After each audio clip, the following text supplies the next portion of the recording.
இல்லை என்று சொல்லாதவள் இருக்கன்குடி மாறி அவள் எல்லை வந்து தொழுதவர்க்கு வள்ளல் ஓங்காரி.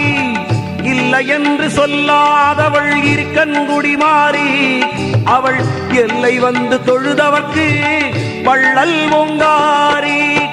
வேப்பிலை வீசி வந்து வேதனைகள் தீர்த்திடுவாள். கூப்பிட்ட குரல் கேட்டு ஓடி வந்து பார்த்திடுவாள்.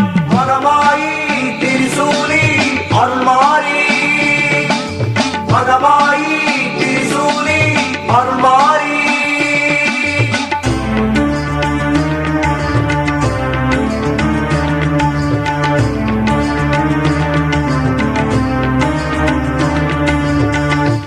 சிவயோக ஞான சித்தன் மகாலிங்க மலை மீது நவசக்தி அம்பிகையை நினைத்து தவம்